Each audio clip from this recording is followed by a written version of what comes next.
Abijah's war with Jeroboam. Abijah began to rule over Judah in the 18th year of Jeroboam's reign in Israel. He reigned in Jerusalem 3 years. His mother was Maacah, the daughter of Uriel from Gibeah. Then war broke out between Abijah and Jeroboam.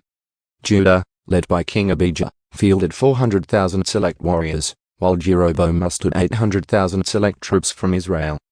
When the army of Judah arrived in the hill country of Ephraim, Abijah stood on Mount Zemaraim and shouted to Jeroboam and all Israel, "Listen to me.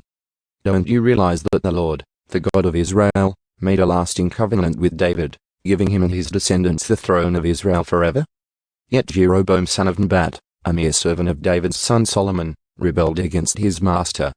Then a whole gang of scoundrels joined him, defying Solomon's son Rehoboam when he was young and inexperienced and could not stand up to them.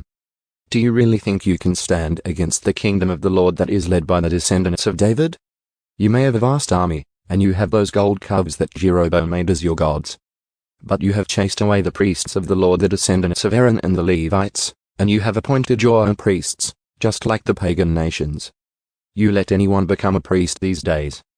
Whoever comes to be dedicated with a young bull and 7 rams can become a priest of these so-called gods of yours. But as for us, the Lord is our God, and we have not abandoned him. Only the descendants of Aaron serve the Lord as priests, and the Levites alone may help them in their work. They present burnt offerings and fragrant incense to the Lord every morning and evening.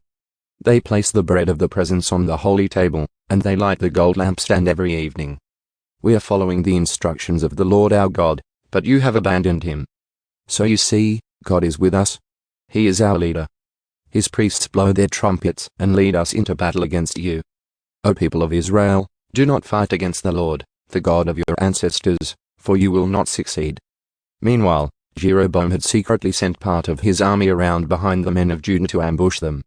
When Judah realized that they were being attacked from the front and the rear, they cried out to the Lord for help.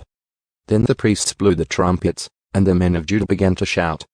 At the sound of their battle cry, God defeated Jeroboam and all Israel and routed them before Abijah and the army of Judah.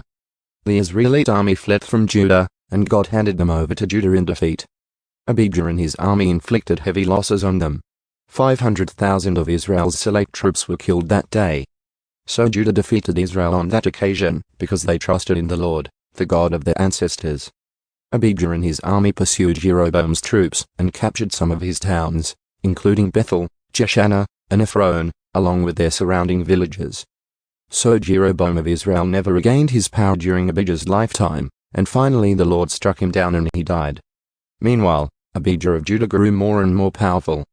He married 14 wives and had 22 sons and 16 daughters. The rest of the events of Abijah's reign, including his words and deeds, are recorded in the commentary of Iddo the prophet.